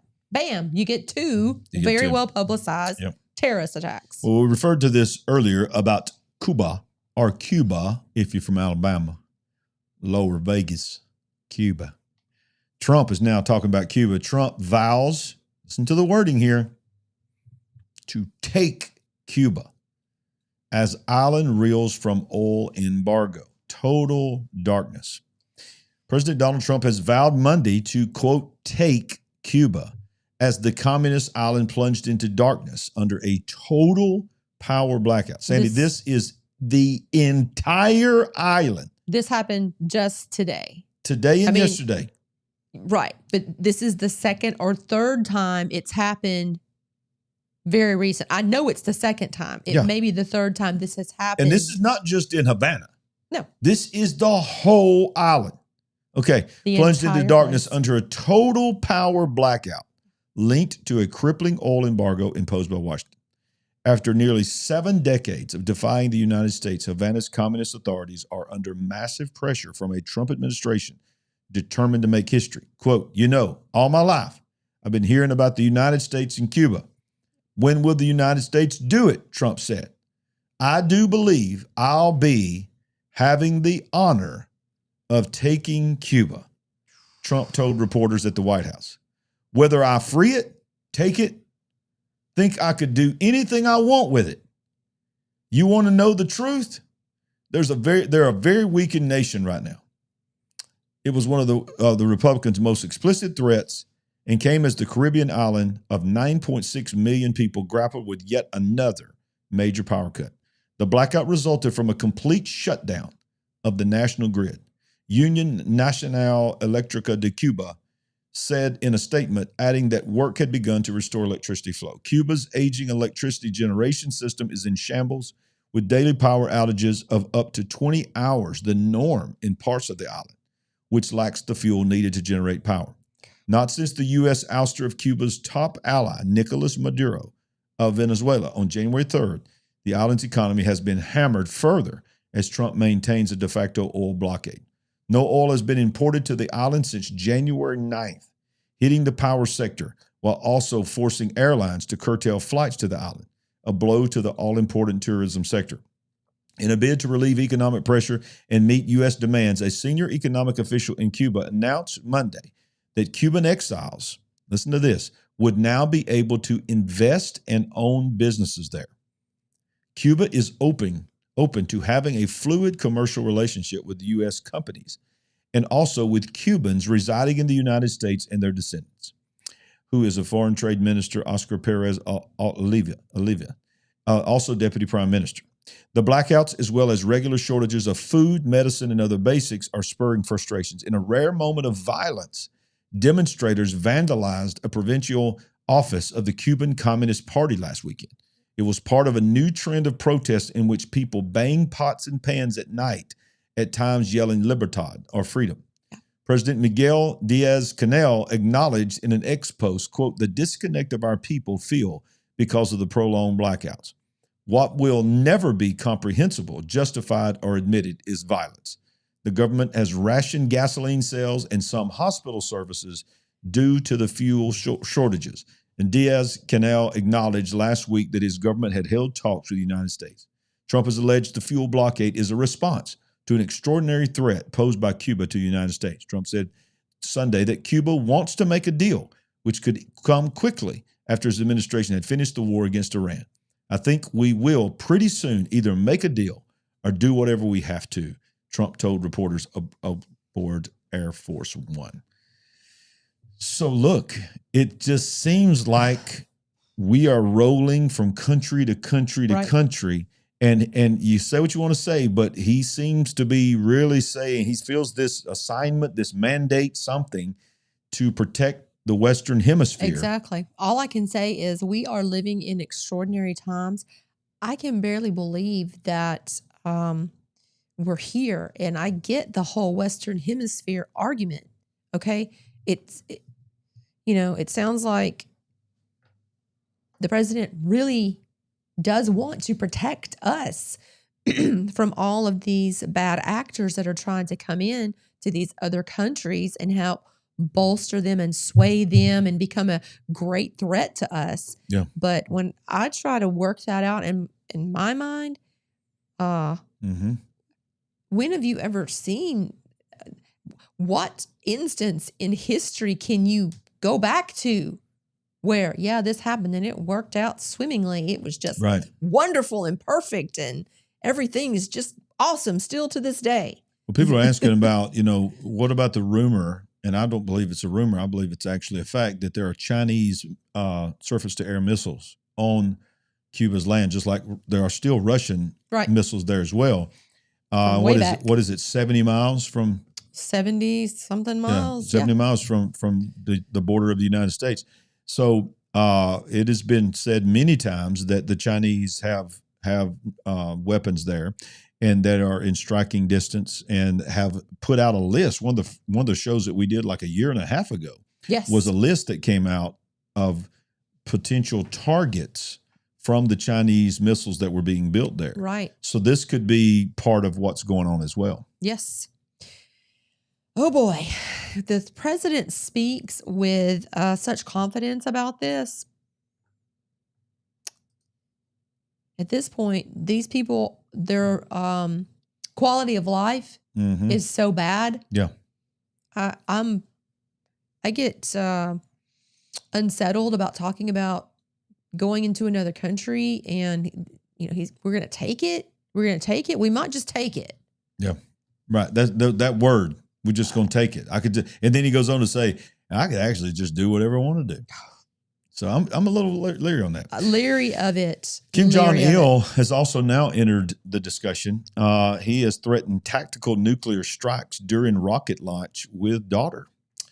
North Korean communist dictator Kim Jong-un declared the country's enemies, namely America and South Korea, would soon understand the destructive power of tactical nuclear weapons during a rocket launch this weekend. And he says, showing the dictator alongside his daughter, Zhuai, believed to be about 12 years old. Kim has been careful to invite and prominently feature his daughter in several recent public appearances, including an excursion to test firearms at a munitions factory last week. South Korean intelligence officials stated this year they believe Kim has formally chosen his daughter as a successor to his communist regime, which forces the people of North Korea to worship the Kim family. So basically, he's also come out and said this week that he would be glad to send nuclear and surface-to-air missiles to Iran to fire upon Israel. And that he has also said this week, and I don't think he would actually do this because it would be the end of him and his entire country, that he would fire directly from North Korea to Israel. I don't think the missiles would ever make it. Who knows what kind of weapons they have. But many people, in going back to that meeting that we had with people that are very closely tied to the United States government, North Korea was brought up. Right. North Korea is actually brought up, I believe, when we did our live show with Tony. Remember, Derek brought it up, and Derek was revealing some things in that live show that you can go back and watch that we replayed a couple of weeks ago. Well, about North Korea. After we were in the studio, in Tony's studio, and recorded that show and had the live show after that we were all on, I told you that Steve Quayle said. That's right, yeah. That North Korea was only 5 minutes away from launching a nuke on Israel. Now, where he got that intel, and if anyone else heard him say that, I believe that was on the Hagman show from a week and a half ago. Some of you may have heard him say that. And he's, this is his opinion from his supposed intel. He brought that forth very confidently. I don't know what that's worth. But when I heard him say that, I was like, I got to tell Larry this because this is crazy. Yeah, you did. 5 minutes away. 5 minutes away. From launching. Hagman. Thank you, Yeah. Rimologos. Yeah. Rimologos. So apparently, at least she heard it. That's crazy. Well, you know what else I heard? I heard somebody coming. Did you hear some rattling? I heard some coming. The Supernatural AI Update. Here he comes. Brought to you by Uncle Jimmy. It's the Supernatural AI Update. Thank you for staying with us this long. Woo! We've only been on the air an hour and a half, baby. Oh little bit longer than that. Nope, look right there. Hour and 29 minutes. Oh, that's right. We were late. We were really getting started because See, of you just look. We don't need any marital counseling here, but you just conveniently forgot that you were late. Let's not blame this on me when you were in here trying to. What is the word? All I know is I yelled, "It's 10 minutes after." No, you were troubleshooting. I was. It was both. Anywho. So this may once again be the longest ever show that we've ever done tonight. Not. It's not even going close to it. All right. So New York Post is publishing a review of a new book. I'm going to get this book. I don't hardly ever read secular books. I usually tend to read biblical worldview books. But I'm going to probably get this one. It's called Code Red, The Left, the Right, China, and the Race to Control AI. And it's really becoming a massive pre-sale #1 bestseller. But New York Post publishes a stunning excerpt of this book called Code Red that exposes the truth of AI-powered autonomous weapons. It says in the book that these autonomous weapons will increasingly be available to a host of actors, both state and non-state. He says in the book, many technical specifics about the current state and future of AI is not a book about technology. I'm not talking about this book here, but instead it's a guide for the conservative movement to form a realistic policy and approaches that AI, that to ensure artificial intelligence works for the good of America, not strictly for the benefit of Silicon Valley and their elite political allies. Goes on to say in this book that it dives into many topics covered by the press, but AI's potential impact on the jobs market, the troubling rise of AI girlfriends, but with prescient vision of the future of artificial intelligence includes a chapter on AI's role in current and future wars, which we're seeing play out in the headlines today. The excerpt published by the Post comes from the book's fascinating chapter on weapons. In it, Hall explains that AI weaponry isn't limited to major players like the United States and China. Instead, nations of all sizes, even non-state actors, can leverage this technology unless America maintains its place as the global leader on AI by taking on AI-powered threats immediately. The lesson is clear: equipping our soldiers, sailors, airmen, Marines, and Guardians with world-class training and weapons redounds to peace. It says, U.S. leaders must confront at least 4 core national security challenges of AI: the autonomous weapons race, the rise of AI-powered terrorism, the dangerous gap between Silicon Valley innovation and our national security needs, and the AI alignment problem and containment risk. So the book, I wanted to put it in there because I wanted to tell you that people of all walks of life are beginning to write about AI soldiers. And I'm actually going to show you, before we get off the air tonight, that Ukraine, remember we already talked about Ukraine had an AI general. Yep. Ukraine is the first official war to make it official that they are using robot soldiers in war. And I tend to believe it's because they're running out of people. But I digress. So your thoughts, your quick thoughts, and then we'll go back to it in a minute on the escalation of AI in war.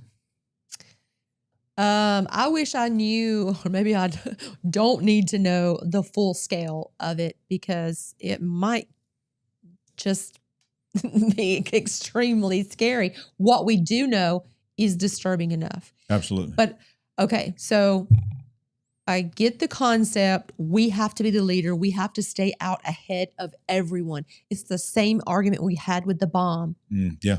If True. they have the capability, we have the capabilities, and they have the capabilities, we have to be the leader. We have to be on the forefront and stay in ultimate control of this, because we can't trust the other guys. Well, remember what Trump said in his Mission Genesis, that this is on the level of the Manhattan Project on steroids. Okay. He did say that. He said that I forgot that he said that. He said this AI has got to be the Manhattan Project, basically on steroids. So that's what I'm talking about. And it sounds like a good argument. I mean, there were a lot of lives lost, but we maintained our country through that, where they were trying to keep us from being invaded and taken over. What was it? The Japanese would come in on our West Coast, the Germans would come in on our East Coast, and we would be overtaken and all that. So we diverted that. A lot of lives were lost from using the bomb. But I mean, it's just not a good situation, is it? No, you got to protect your people and stay out ahead, and there are going to be casualties, and it's not going to be pretty at times. So here we go. Company is testing humanoid robot soldiers on the front lines of Ukraine. Quote, we think there's a moral imperative to put these robots into war instead of soldiers. Remember, we always tell you on this show that every innovation that will eventually be the demise of humanity on some level will always be promoted for the good. It's for the good of man. It's for the common good. It's to protect us. It's to help us. Humanoid robots are already folding clothes, running marathons, and assembling cars. We show that all the time here. So it was probably only a matter of time before they ended up fighting on the front lines too. In a recent interview with Time magazine, Mike LeBlanc, a combat veteran and co-founder of the robotics firm Foundation, revealed his company has already sent humanoid robots to the war-torn battlefields of Ukraine. I want you to let that sink in. He has revealed that they have already sent robots to fight in the battlefields of Ukraine. The name of his company is Foundation? Foundation. Think about that. Back in February, Foundation sent 2 Phantom MK1. How interesting. MK1 units from frontline reconnaissance duty. LeBlanc shared. Through the MK1 platform though the MK1 platform is already deployed for trials in factories around the world, this would seem to mark the first deployment of a humanoid robot to the actual front lines of the Ukraine-Russia war, or as far as we can tell, any theater of combat. Quote, we think there's a moral imperative to put these robots into war instead of soldiers. It's for the good. Saves the human's life. We get it. His goal is to eventually build Phantom into a robot that can use any kind of weapon that a human can. What a great goal. Their goal is to build a robot that can use effectively, probably 100 times more effective than a human, eventually. Any kind of weapon that a human can, like the eponymous killer robots in the Terminator movies. We could eventually see that reality play out sooner rather than later, as the magazine observed in a February visit to a Foundation facility in San Francisco. The MK1 is already capable of wielding revolvers, semi-automatic pistols, shotguns, and playing with a dummy M16 rifle. I think Preacher Joe says that, well, there's no putting that genie back in. There is no putting the genie back in that bottle. And if there's a war application, exactly, there's other applications. If the company does not make a fully functional humanoid soldier bot, the Eastern Front in Ukraine-Russia war is as likely a place as any for them to end up, since it is the non-humanoid brethren have already been significant combat there, blah, blah, blah. These are just commentary at that point. Russia has also embraced robotics for various battlefield tasks, though it is yet to deploy any humanoid units. That we know of. So, one more thing here of this last paragraph. Beyond Ukraine, Foundation is also in, quote, very close contact with the Department of Homeland Security about patrol bots for the U.S.-Mexico border. So we're gonna fight the cartel so that no humans can be put in harm's way, with robots holding M16s, shotguns, and revolvers. And look, okay, we can see some benefit there. Okay, save some lives, because it can get kind of brutal down there. Okay, you know, not playing, having a bunch of choir boys and altar boys running around down at the border gets a little testy. But how long till we transition to the streets of America? Right. Let's say we have an incident where we need martial law and such things. How long until they're patrolling our streets? Well, remember, we've already covered that China is already having traffic cops in the middle of busy intersections that are robots. So there are already nations that are already implementing and police. I hate that for them. I hate that for them. As China goes. But I'm thinking of my country. As China goes, Sandy. So, I don't know. It always starts there. I've heard how Australia goes, and I've heard how England goes. So goes America. I haven't necessarily heard. Well, if you want to know how quickly America is using robots to do the jobs of security, how about this article? The rise of AI data centers are now being patrolled more and more by robots as security guards. As AI companies continue to pour hundreds of billions of dollars into build-outs of data centers, they're looking for ways to keep their sprawling facilities secure around the clock without having to pay a salary or manage shift changes multiple times a day. So they're turning to robot security guards, especially Boston Dynamics' popular quadruped robot dog Spot. Yeah, I would not want to mess with him. No. He's not playing around. No, he ain't playing around. Quote, I was literally at a data center this week, end quote. Senior Director of Product Management, Mary Frayne, told the publication. Continues. We've seen a huge uptick in interest from data centers in the last year, I'd say, which is probably not surprising given the investment in that space. It may sound like a straightforward task, but keeping tabs on those centers can cover over an area of over 900 football fields in some instances. And guess what? The people who live around those facilities are not very happy. No, they're not. They're sick of the noise pollution. Yep, they are. They're sick of the smell. They're sick of But they can't stop it. They can't stop it. They can't stop it. The very water that comes into their homes, some of these rural areas, they cannot even get clean water into their homes through their pipes because it's taking up so much of the water and all the other resources. Yep. And my heart goes out to them. And some of these can cover over, listen to this, I can't even fathom this, 900 football fields. Yeah. So Spot, the robot dog from Dynamic, what's her name called? Boston Dynamics, is now commonly being deployed already to patrol the perimeters, according to Frame. Customers are also using them for site mapping, monitoring construction, and industrial inspection. With the right equipment, the robot dogs can detect leaks, unusual sounds, or even thermal anomalies. If something is trying to overheat.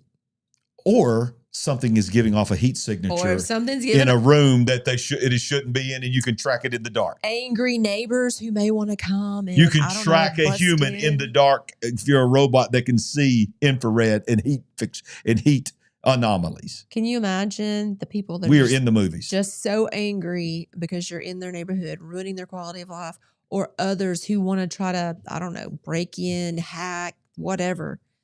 Good grief. All right, well, let's continue. Says that the chief growth officer, military contract of Ghost Robotics, told BI that its vision 60 robot dogs are being deployed for perimeter security and investigating suspicious packages. Quote, we're not there to replace the human guard, of course. We sort of augment the guard.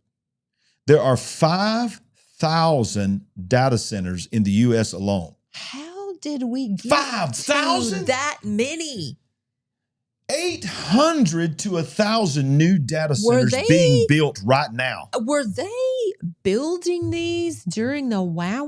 Of course they were. Putting all those towers up and installing all of that equipment in the schools and the hospitals that we didn't really understand was going on. 5,000. What, Sandy? 5,000, but 800 to 1,000 being built right now. And some of them are 900 football fields in size. John Connors, we need him. Well, maybe the other JC. This is insane. Yeah. Well, look, something lighter. Can scientists really bring back the dodo? The dodo bird? We brought back the dire wolf. We did. Colossal Biosciences. Y'all, just think of the name Colossal. And then isn't that also the name of the data center that Musk has put in Memphis? It's called Colossal. So colossal. And what's another word for colossal? Giant. Giant. You thought we were going to say Nephilim, didn't you? Final Flood, finalflood.com, thefinalflood.com. Get equipped for the giants that are coming. Oh my God. Okay, so he goes on to say, can and should we resurrect animal species that have been extinct for thousands of years? Such weighty existential questions were once the preserve of science fiction, but are now being played out within an unassuming brick building in a Dallas business park. Colossal Biosciences, valued at $10.2 billion, after raising hundreds of millions in funding its investors, including celebrities spanning from Tiger Woods to Paris Hilton, have provoked a stampede of acclaim as well as denunciation after announcing last year that it made the dire wolf, a species lost from the world for over 10,000 years. And it was just time. It was just time to de-extinct something that's been going for 10,000 years with the birth of 3 pups. Back. The company said it would also bring back the woolly mammoth within the next 2 years to be followed by the totem of extinction, the dodo bird. Colossal is doing this by sourcing ancient DNA from fossils and gene editing, making analogies with Jurassic Park easy to conjure.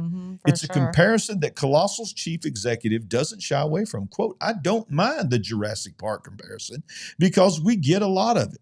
A 44-year-old billionaire who met with The Guardian, adoring the statues of mammoths and brontosauruses, blah, blah, blah. He and several of his staff wore black T-shirts with heavy metal-like font reading Dire Wolf, along with a picture of the wolf and the words Original Tour 8500 BC Encore Performance 2025. This is him? Okay, great. Him. That's old Ben Lamb. Do you think he walks around saying, life always finds a way? Finds a way. As well.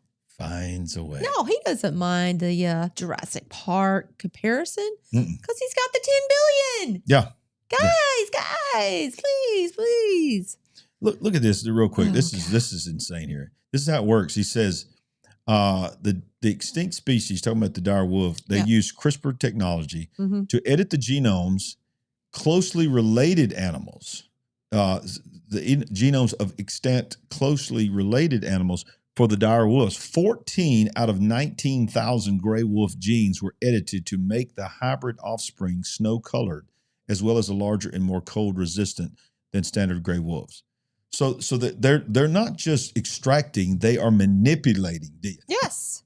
This is the Nephilim. This is Genesis chapter 6. This is why Jesus said, as in the days of Noah, so shall it be in the days of the coming of the Son of Man. Tell it. My God. And in this great act of compassion, I'm sure no animals were harmed, right? Exactly. Nothing went wrong. Well, let's we're going rapid fire in here. We're getting all kinds of nominees for the Golden Chicken Award. We hope so. Latent, which is a new technology, has said, look, what the world needs is a tennis playing robot. You know what we need to do? We need to show the world that he can play tennis. We need to just turn the entire Olympics over to the robots. Well, there is a robot Olympics right now, but it will eventually take over humans. But what I want to show you about this, Sandy, is the reason, and this is my opinion, the reason why they work so hard to do this is because it is demonstrating the ability for this robot to analyze unexpected shots. They're coming from different directions, and it has to do a split-second decision to respond and backhand, and could come from any different direction, and consistently is not only responding to the hit, but see, he knows where the line is. He's trying to win. He's literally trying to hit it inside. He's not just hitting the ball back.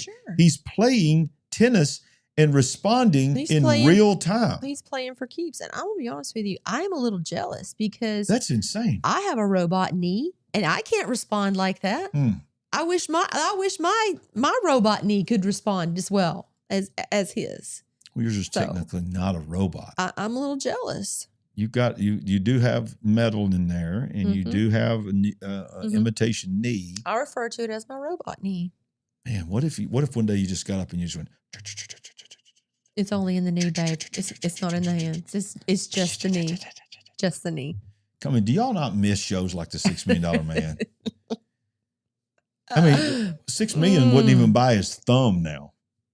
For real. We thought back then the $6 Million Man. I mean, that's we thought unsurmountable amount of money. Technology had peaked, right? And how genius is it to illustrate super fast speed by slowing everything down? Exactly. That was before AI. There's like the whole world would buy that he's running faster than the car because he's doing this. We need something dramatic to happen. We need some dynamics in this TV show. Let's just slow it down and put this hokey sound effect. Do it again. And how many guys out there, look, and girls, because they had the $6 Million Woman too. That's right. How many guys and girls out there played in your yard? Oh, yes. And you just went, For you had to sure. stop and go.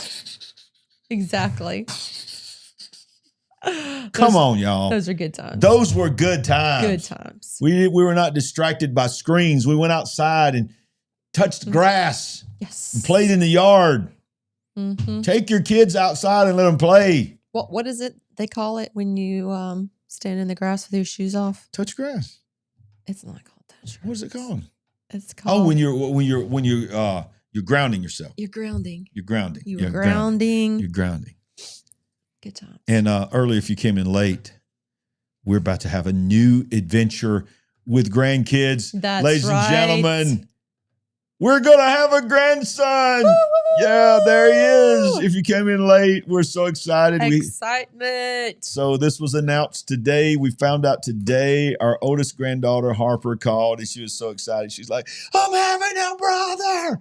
I'm having a brother. She was so excited. So proud. So I've already been told that, unfortunately, he cannot be named Noah after the days of Noah. Or Larry. Or Larry. I've been told that too. Or Obadiah Zechariah.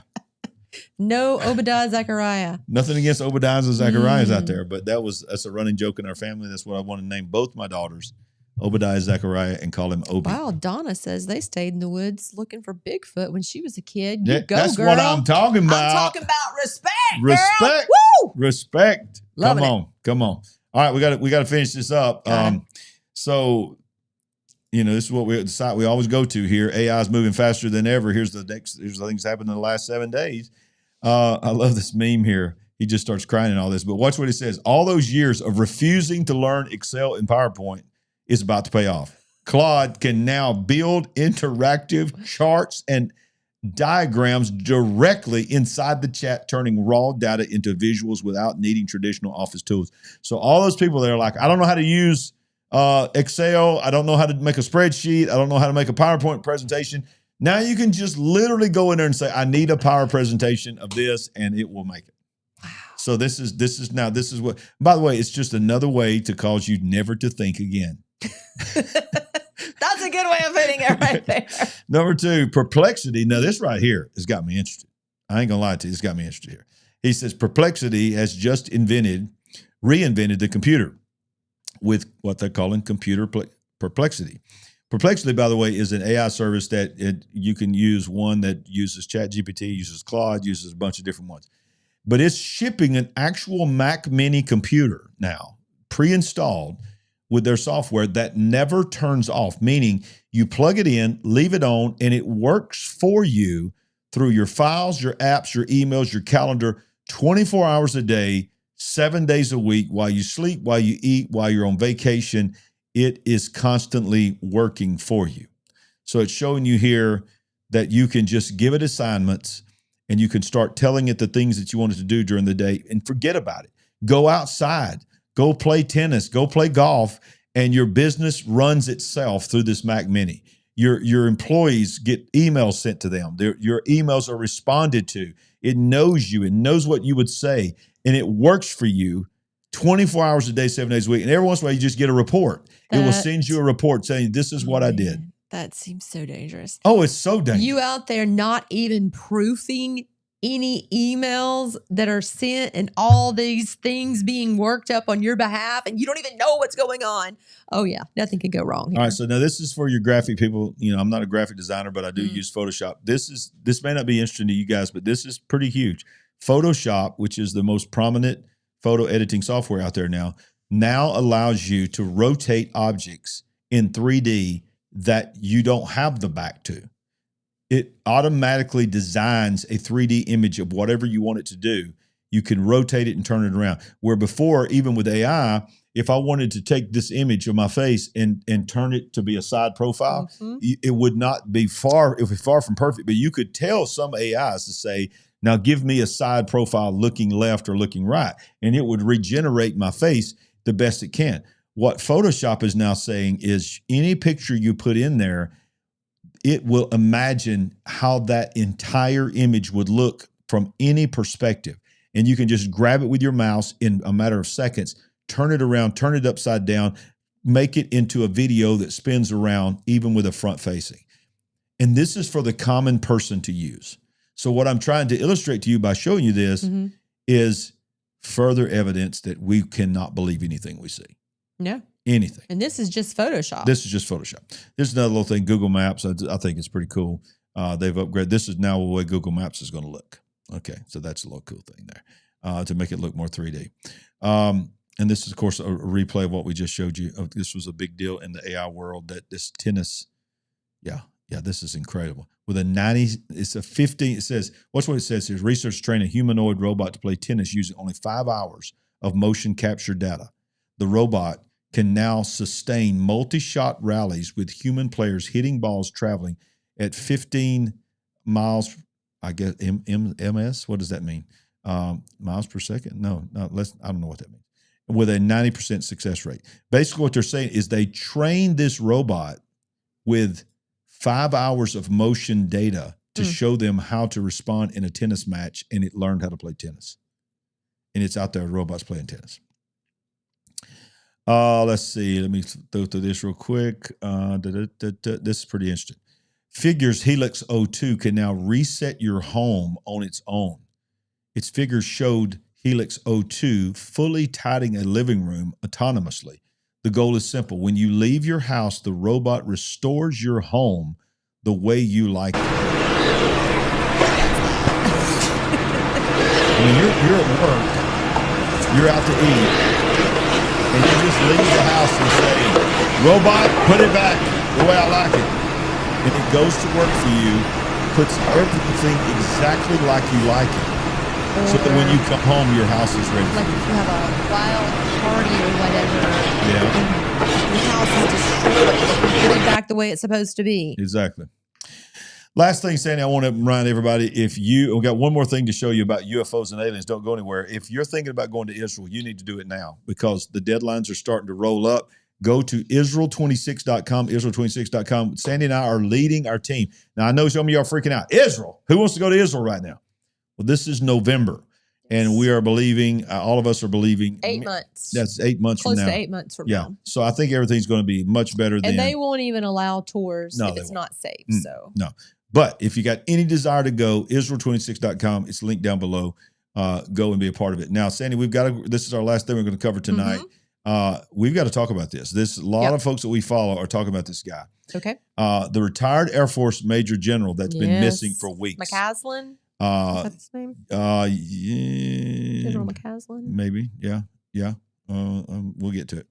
Okay. But retired Air Force Major General missing for weeks once led Wright-Patterson, an Ohio base steeped in decades of UFO theories. Streetlights shaped like alien heads line the roads of Roswell, Mexico, while murals of flying saucers streak across storefronts. Nearly 8 decades after mysterious craft in the desert sparked global fascination, the small city remains synonymous with what's known as the Roswell incident in 1947.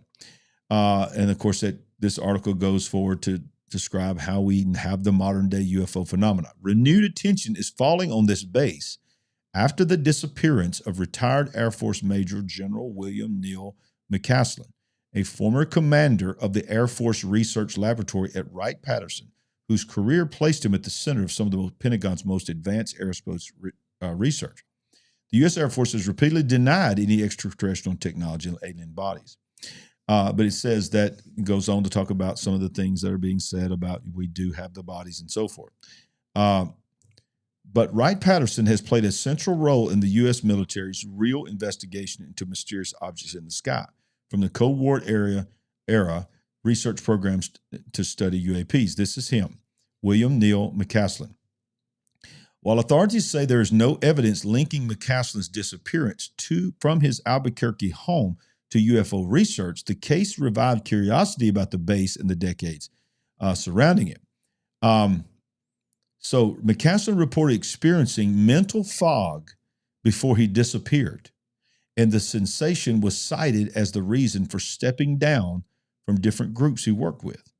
Authorities have recovered a light green long-sleeve button-up outdoor shirt and hiking boots in their continued search for McCaslin, added the retired general's wallet, revolver, and leather holster. So he was in what state did you say? New Mexico? Where he lived now. I'll have to go back and look. Isn't that? Never mind. Yeah, the same area as the other missing? Is that what you're talking about? She was from Arizona. She was from Arizona, okay. Okay, she was from Arizona. Is that what you're thinking? Yeah. Okay. Yeah, well... Not that they're at all related. No, but what else? I thought this article had, didn't he come out and say something just before he disappeared? Am I thinking about the same person? Didn't he make some kind of disclosure statement and then he went missing? That I don't know. Okay. Maybe I'm thinking about somebody. I don't have that many details about this. But it's very interesting that he's one of the most prominent names at Wright-Patterson and many of these other places, even Area 51. And now as we get ready for disclosure, he just disappears. And he's been gone for several weeks. I think it might be his wife too. Is it right? Him and his wife. I think they're both missing. I don't know if she is missing as well. But all right. Yeah. All right, Sandy. So what are the nominees tonight for the Golden Chicken Award? Interesting. All right. Hang on. Number one. Number one is testing humanoid robots in the Ukraine. All right. That's a big one. Number one. Number two, AI data center robot security. The dogs. Guards. The dogs. All right, hang on. I needed more time for this. Sorry. Number three is going to be perplexity is just constantly working for you. Nonstop. Trying to keep your life in order. And some of y'all need it. So that's number three. Good on you. Number four, Helix O2 can clean your home while you're gone. Put it back to normal. All right. That's it. All right. Real quick. One more time. Mm-hmm. Number one. Rapid fire. Testing humanoid robots in the Ukraine war. Number two, AI data center robot security guards, which are dogs. And number three, perplexity, constantly working for you and for your business. Number four, Helix O2 can clean your home. Let's do while it. You're gone. Oh, yeah. All right, here we go. Oh, I can't see.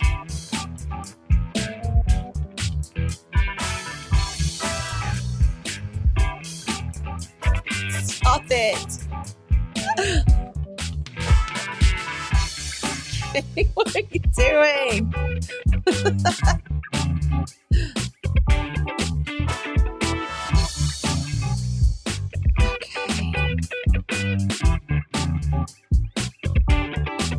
I think one is taking it away tonight. Do we need a little more time or you got it? Oh, no. One is killing Number tonight. one. So number one is what? Tell us again one more time. Number one is testing humanoid robots in the Ukraine war. You guys were very well freaked out about that. I was too. I would say that's because I believe if they're pretty telling good us winner. that, there's no telling what they're not What telling are us. they not telling us? Yeah.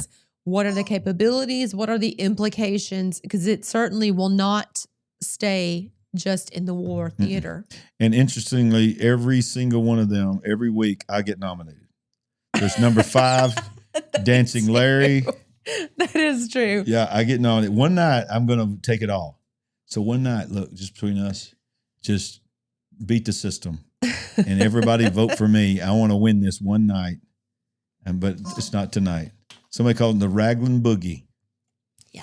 Yeah, I receive it. All right, Sandy, another night is in the books. What a great day. We now have a grandson on the way. So Yes. I know he's not watching us right now, but if my daughter is watching the show, he's hearing us. Mm-hmm. So we just want to say to you, young man, we can't wait to meet you. Exactly. And That'd be listen, we awesome. can't wait to meet you at the Big Picture Prophecy Conference or Hear the Watchman Conference. Yes. Come to Birmingham. There's only about 15, maybe 16 seats left at the Big Picture Prophecy Conference, so you better get it quick if you're coming. Time is dwindling and coming to a close for you to get in on the Big Picture Prophecy Conference, but you have all the way until August 7th, 8th, and 9th to get in on Hear the Watchman. Go to hearthewatchman.com. Go ahead and get your tickets. Meet Sandy and I. We'll both be there We would in love to meet Springfield, you. Missouri. But as far as the Big Picture Prophecy Conference, if you can't make it, there's always the streaming option. It's going to be powerful. Yes. Prophecyconference26.com. Get Go in there. on that streaming option. Yep. $29. Are you kidding me? Come on. We'll see you next time with the Big Picture. We always remind you that we ain't woke, Mm-mm. but we are Certainly certainly awake. God bless. We have breaking news. Breaking news. In regard to 2026, I believe that God is giving birth to a reaping generation. Are you serious? Are you serious? The Spirit of the Lord is saying, you are made for this time. You are made for this time. I'm giving you reformers, I'm giving you leaders, I'm giving you people that can stand and rise with the world and the way things are going. We do live a supernatural existence. We do live in a world where there is a cosmic war constantly for your soul. The sooner you can come to understand that that is a reality, everything else just falls into place. I'm going to tell you right now that the technology for the bring about the mark of the beast is on its way. Jesus said, look for the days of Noah. Go back and study the days of Noah and bow up, man up, woman up, put your armor on, grab your sword, and get ready. Because Disclosure Day is here.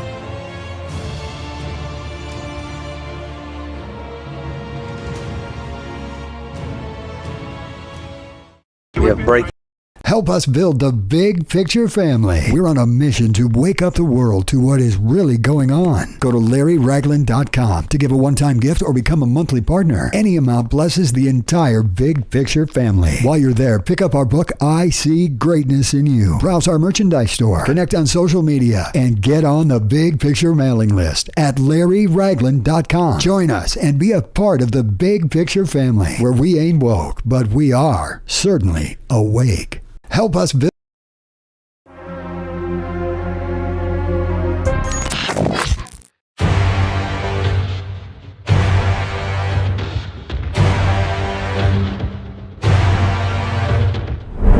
You're watching The Big Picture.